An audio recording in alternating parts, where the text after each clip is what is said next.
A group at the University of New Mexico has been studying the incidences of homicides related to sexual and domestic violence.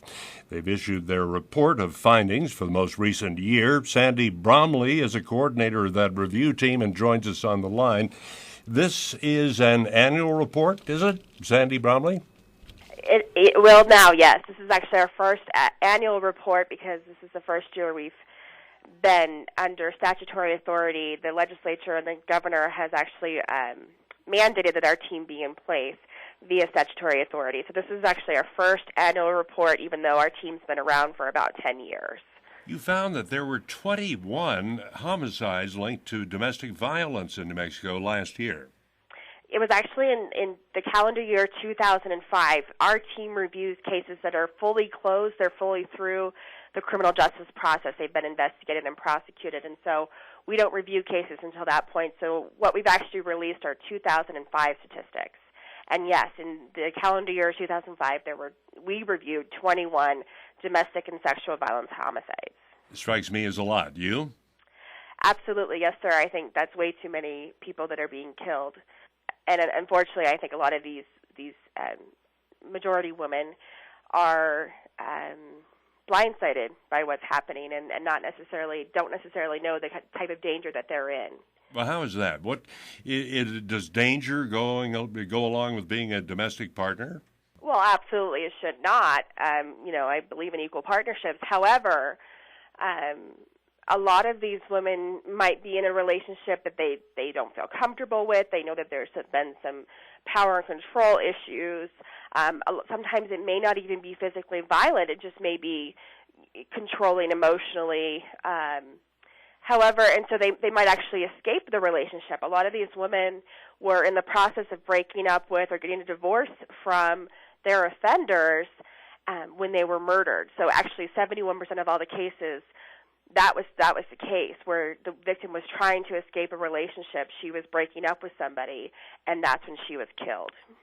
You have a statistic on stalking. Is that the partner stalking the one who was killed? Absolutely, yeah. We find that happening quite a bit. A woman might escape an abusive relationship, and then the offender begins to stalk her, begins to follow her, track her every movement, showing up at places where she goes, tracking her on the computer, on the internet. Almost 60% of all of the homicides that we saw, that we reviewed, involved some form of stalking prior to the murder. And one of the things that we are recommending is improving our criminal justice response to stalking. And that's why our team is really excited about the new bill that's in the state legislature right now that will amend our existing stalking statute to help law enforcement and prosecutors actually charge these guys with stalking so we hopefully can be preventing some future homicides that way. Explain that bill. How will that work? How would it prevent stalking? Well, what the bill will do will actually it actually clarifies some of the behaviors we're seeing stalkers use.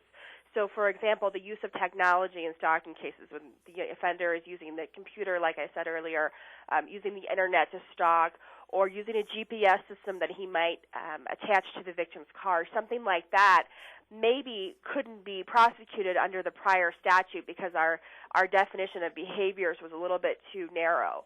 And so what we're trying to do now is broaden the definition of those behaviors so that we can actually start charging these stalkers with stalking prior to something worse happening, like a homicide. Now, is the criminal justice system the right way to approach this in your view, or does it take behavioral change? Which would be more effective? Well, I think what we're finding as a team, because it is a multidisciplinary team, and what we're finding is really it takes all sources. It takes everybody to coming together to say that we are no longer going to accept violence against women. We're no longer going to accept domestic and sexual violence in our state. And so what's important, though, is for everybody to be on board with that, not just the law enforcement, prosecutors, and victim advocates who work so hard day in and day out on this issue.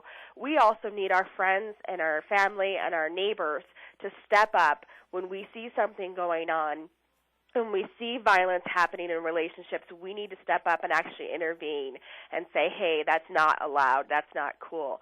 And so, until that happens, unfortunately, we hear a lot from these homicide survivors that say, oh, I knew something was going on, but I just didn't say anything, and we need to start speaking out against this type of violence.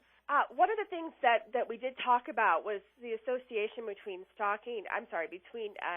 these domestic and sexual violence homicides and a prior DWI charge, driving while intoxicated charge, of the offender. And so one of the things our team is encouraging are some researchers to start monitoring the correlation between domestic violence and sexual violence-related homicides and the use of alcohol, or really the driving while intoxicated charges, and see whether there's a pattern there of serial criminal behavior, because that's what we really are talking about. We're talking about mostly guys, I use male for offenders because it is majority male offenders, who have prior DWI charges, and now we're seeing them charged with homicides.